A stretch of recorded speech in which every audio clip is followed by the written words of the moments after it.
quite a few things embedded in Dr. Steiner's presentation that you need to know. For example, if a test is done at 2 different hospitals on 2 different instruments, even if the blood's exactly the same, you're going to get 2 different results. I don't know how many people actually realize that. I noticed in talking to students that's not something most people are aware of. So just the fact that different institutions use different instrumentation, have different standards by which they judge normal or abnormal test results is an amazing problem. Not only that, but the names aren't the same. The names, right? Even the names of the tests aren't the same. So you can look at a report from 2 hospitals and you really can't compare them because the name of the test in institution A may be different from institution B. And unless you know the code, you won't know where you are. And you imagine a doctor who sees many patients coming into his or her office from who have been treated in various hospitals. He or she is totally lost. We just did some work of another organization, Marshfield Clinic, and it's in Wisconsin, isn't it? Marshfield, Wisconsin. Yes. And they set up a data warehouse. And the objective was to bring data in from several different laboratories that had different instruments and different information systems.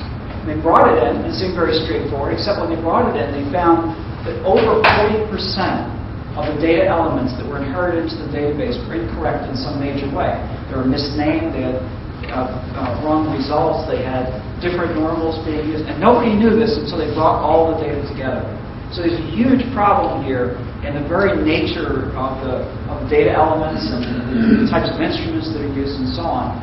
Despite all of this, there are very few institutions that have been able to bring all this together. So it may seem in computer science, when I talked about this a couple of years ago here, said, well, gee, why isn't it just corrected? And this happens to be the nature of a multi-trillion-dollar system. It's fixed in the past in a number of different ways, and the transforms that Dr. Steiner has been putting on the industry are immense. Maybe just one more example. Last week I was called by a hospital in a place called Hayes, Kansas, which is the armpit of the world.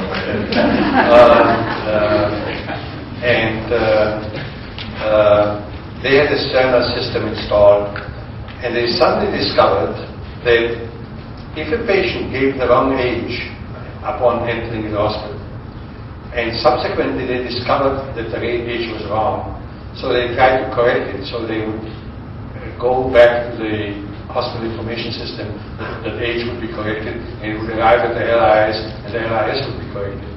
But there was no linkage that would correct the normal value and range of the test. In other words, normal values and ranges of tests are age dependent. So that linkage wasn't there. The result was that suddenly that particular patient that was only 2 years older and so happened that she admitted, which is not unusual, found herself with a wrong kind of result, and the doctor made the wrong conclusion, and the patient was going to sue the hospital.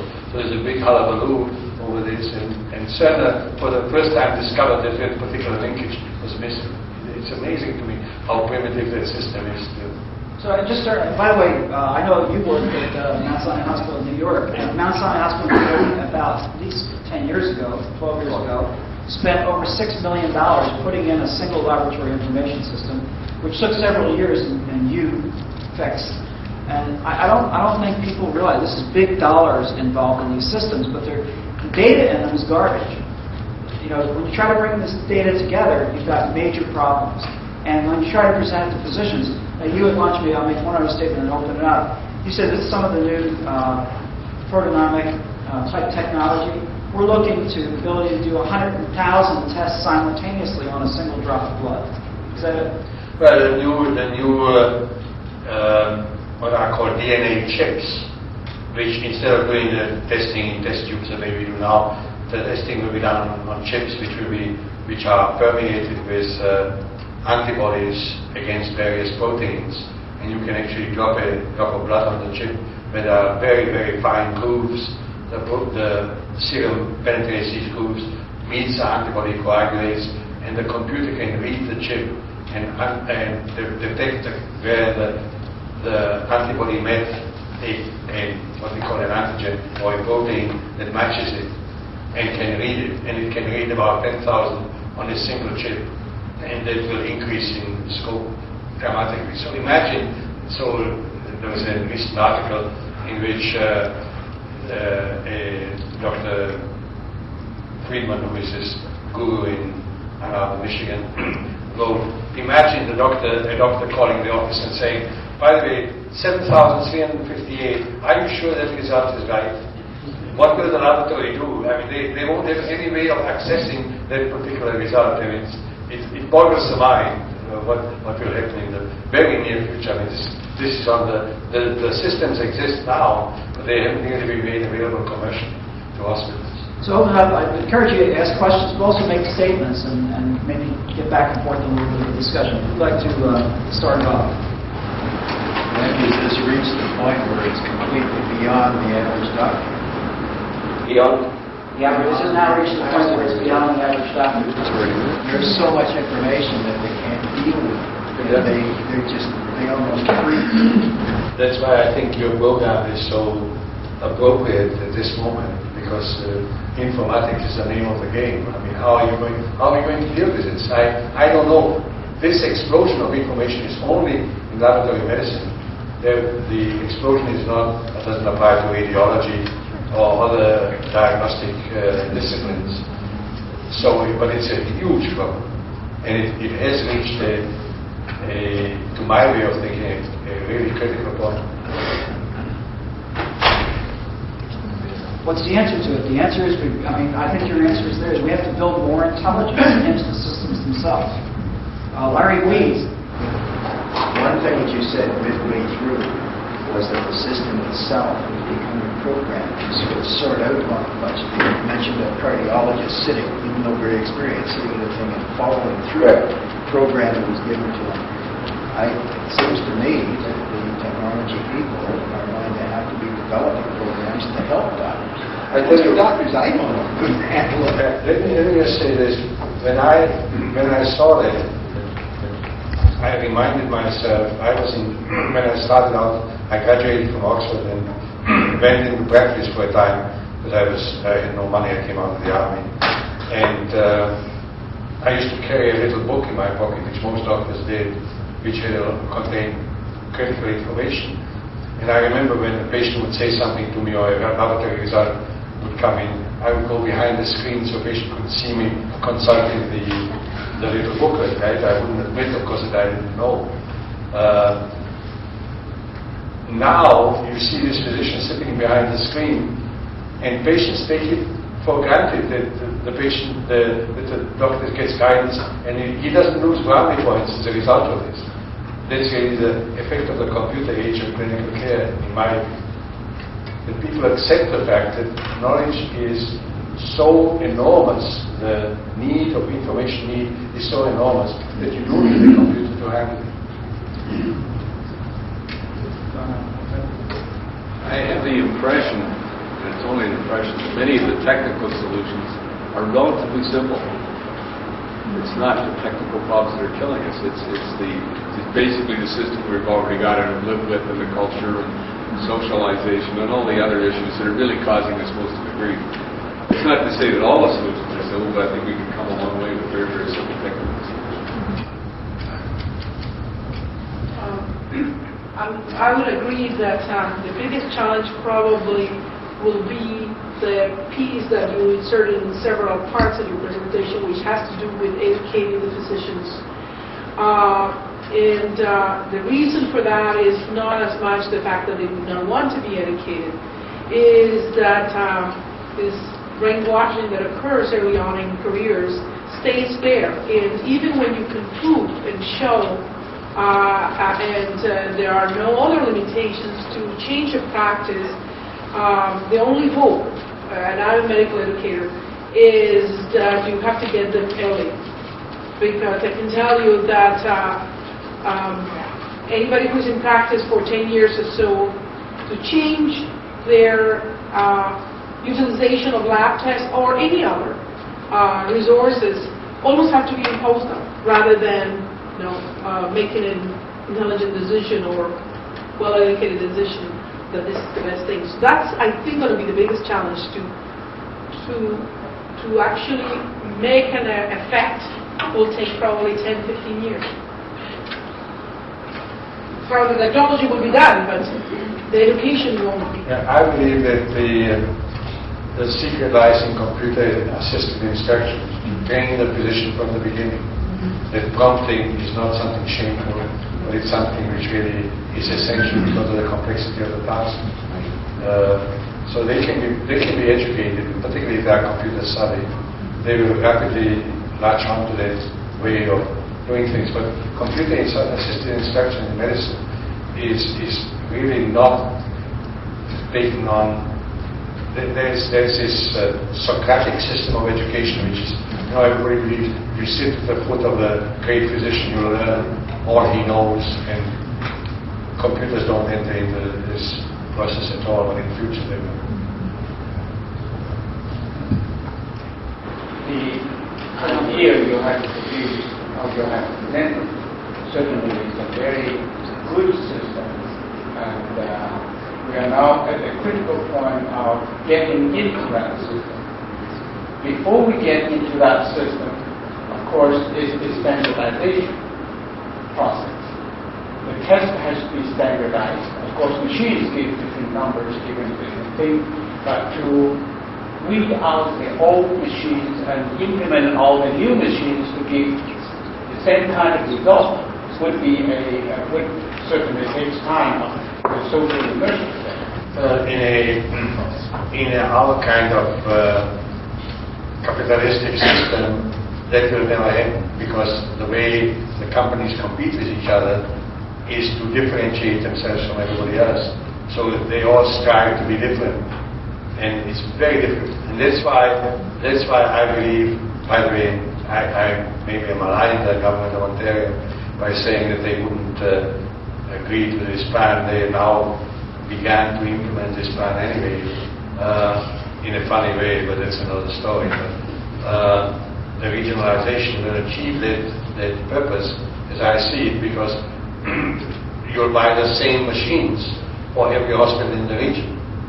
And we as patients, we can't expect that we go to Vancouver and have the same results in Vancouver that we can get in Waterloo, but at least in Waterloo we'll all have the same results if all the hospitals work together in a single system.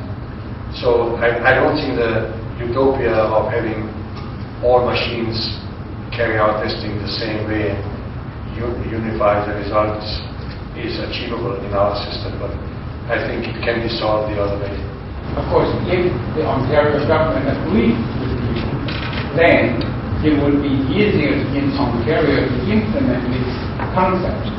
Yes. In the state, of course, because of the insurance and also independent systems, therefore I thought it would be more difficult to implement in the state.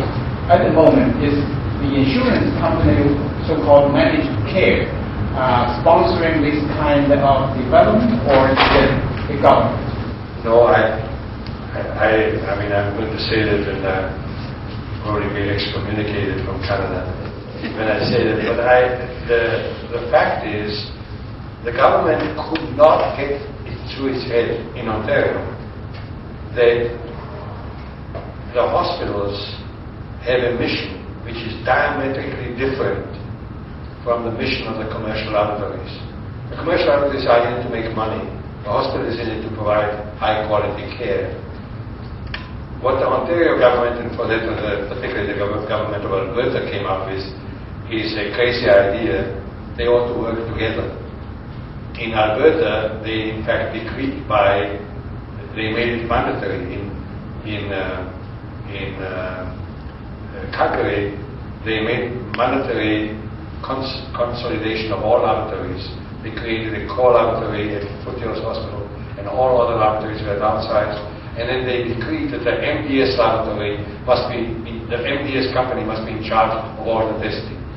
I mean, these are, to me, obscene marriages. I mean, we are so far apart in our goals, objectives, our vision of the future, that I don't ever see the not-for-profit sector of the hospital happily married with the for-profit sector. In the United States, these experiments have been done, and there is a graveyard of divorces where it failed. but we are still doing it here, which really bugs me no end. But at least these regional programs are occurring in Ontario, notwithstanding the fact that the government insists that the private sector must be part of it. Yeah, would it be fair to say that in the United States, one thing that does make this more possible, perhaps, is the economic driver? That it's not just improvement of information, but you've shown in your work 10, 20, 30, even 30% savings through a properly structured network. In Canada, when those savings are presented, I've been involved with in those studies, were presented to the regions, they ignore them. Now, you had a comment. Well, exactly. Relates to this very point. I think we have to look at what was alluded to earlier in terms of the culture and the organization and the system in which healthcare is delivered in Ontario, particularly, which I'll address and speak to. Right now, in your scheme, the way that you presented it, you have what I would call a demographic in terms of the number of hospitals that are collaborating together to create these core services that are shared. In fact, the practice of medicine isn't organized like that at the moment. It's organized with individual hospitals under restructuring anyway. We now have groups of hospitals that are operating independently from other groups of hospitals. But at the primary care level, in fact, there's probably more of an opportunity along the lines that you were alluding to because of what probably will evolve into a province-wide implementation of primary care reform. Which means that physicians and patients are going to be locked into a demographic unit in which data and care and information and resources will be shared amongst a group of physicians and amongst a group of patients as well. So now at least you've got a line that you can draw around this, and you can begin to build relationships within that kind of a practice organization.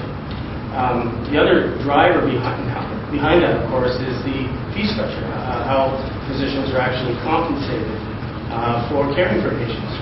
The fee-for-service model drives the inefficiencies that you're talking about, and primary care reform addresses that by providing alternate compensation structures for physicians that will eventually lend to a coordinated approach to information. I guess when you get to an age when you don't buy green bananas anymore like I don't, because you never know that you'll be there when they turn yellow.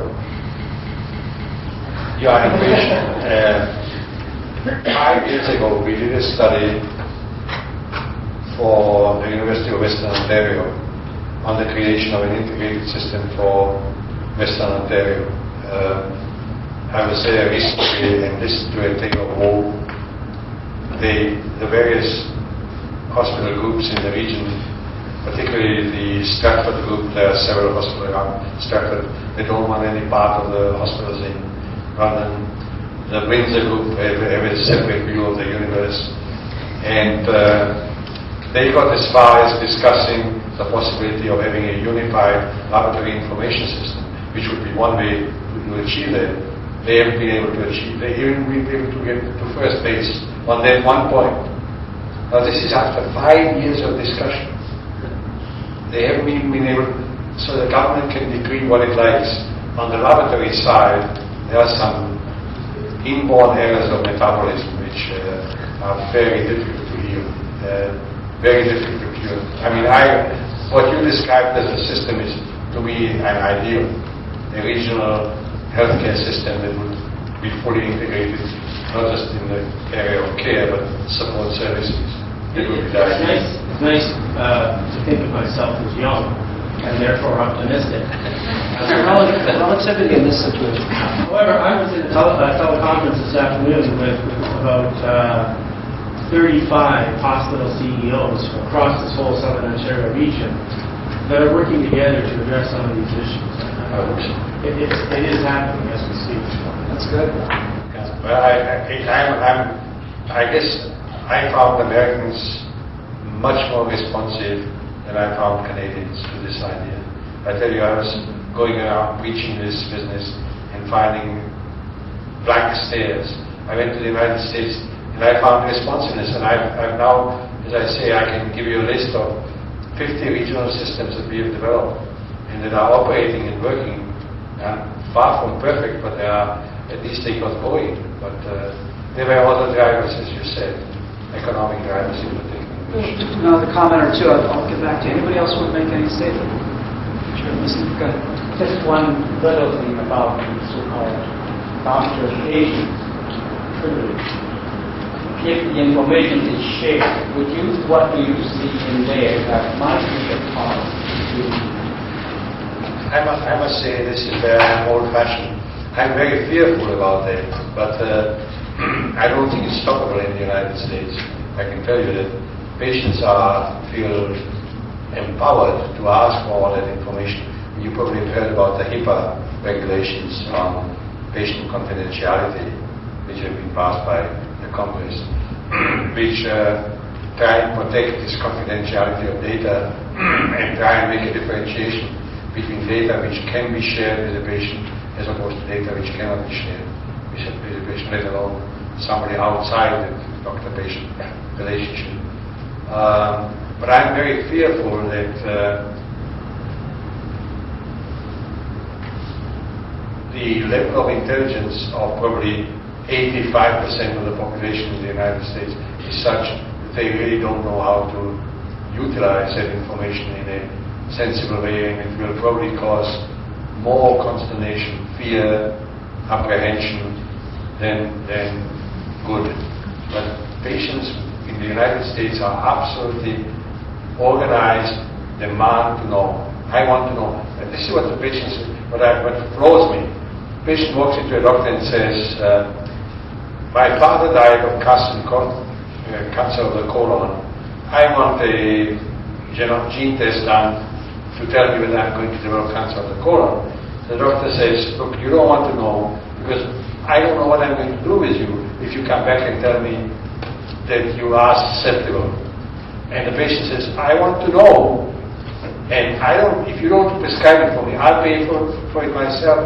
It now turns out there are 5 states in the Union where patients no longer require doctor's orders to get tests. Nevada, California, and 3 more. I can't remember now which ones they are. And in those states, the commercial outfits have set up special shops where doctors can drive in for a test. $600 for it. I'll tell you whether your colon is likely to get cancer or not. And the patient shells out $600 to get that information. I'm fearful what that will do. I mean, I can't imagine a 20-year-old girl getting a test which says, yes, you are likely to develop cancer of the breast. What's she going to do? Have amputation of her breast? I mean, to me, it boggles my mind what that kind of dissemination of information will do. And it's a fearful prospect. Any other burning comments or questions you'd like to put? I just wanted to know, are there any expert systems to assist physicians in ordering? Computerized physician order entry in the area of pharmacy, there's many expert systems whereby if you go to order a dose, it's not recommended for the height, weight, it's all in the computer, or this med interacts with that, and you're informed. I was just thinking in labs, we do have some algorithms of chest pain, we offer this test first, if that's positive next, but I was just wondering, as we said, is there anything that assists? I tried to show you the algorithms are extremely complex for laboratory. And it's, to my way of thinking, impossible for the average physician to remember these algorithms. So he or she will have to rely on a CRT to be able to sit down and look at it and think about it before ordering, for sure. I don't see how they can make the decision without some kind of assistance. But that currently doesn't exist, although there are some of the web-based communication systems, the physician management systems, which are now beginning to operate. But there are some very sophisticated algorithms. There are a number of expert systems out there, and I think those who are involved in it realize the biggest problem is getting information into those expert systems. They're all hardwired logic or standard, non-standard rules. There's an AMIA conference starting this Saturday, and I've learned that Ted Shortlift will be presenting a language for the production of information so that you can load it across multiple systems. Our biggest problem is that you can't take the information from one expert system, let's say a Cerner-based system, and put it into a Sunquest system. You have to redevelop that. Secondly, certain things have been worked out, but nothing really at the level we're talking about where real understanding of the data zone. It's simple, like if you order that test twice today, very basic logic. And it's again a fault of not only the computer industry and not having those expert systems at the front, but of knowledge engineers in getting those complex processes encoded. Very major problem. We're unfortunately at this point out of time, and I want to do two things here. First of all, I'm going to thank you, Dr. Steiner. It's been